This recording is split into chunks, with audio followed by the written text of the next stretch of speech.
This is certainly not something you see every day, but Chopper 5 was there flying overhead this morning as this tow truck hauled a single engine plane right down I-95. This is I-95 South in St. Lucie County once again this morning. The pilot told investigators he had to make an emergency landing here. Happened overnight into the early morning hours. This is a good thing it happened then because there were no cars, or not many of them, on the interstate when he actually touched down.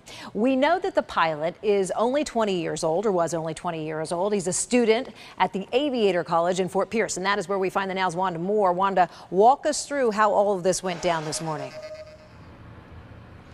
Well, Shannon, at this point, we have many more questions than answers. No one wanted to talk to us on the record, not the pilot, not fellow students, not the owner of the plane, and not college officials.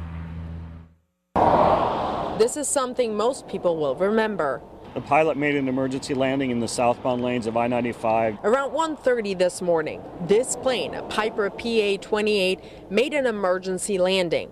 The flight was on approach to Vero Beach Regional Airport. The pilot, 20-year-old Firas Awad Agmadi from Saudi Arabia, walked away. There's no injuries, no property damage, so very fortunate.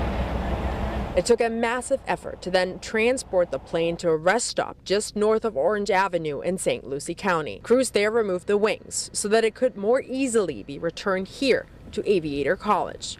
Meanwhile, the investigation is in full swing. The FAA at some point will interview him along with the owners of the plane to determine what occurred. Agmadi, a native of Saudi Arabia, is a student at the Aviator College in Fort Pierce. He told investigators fuel exhaustion led to the emergency landing.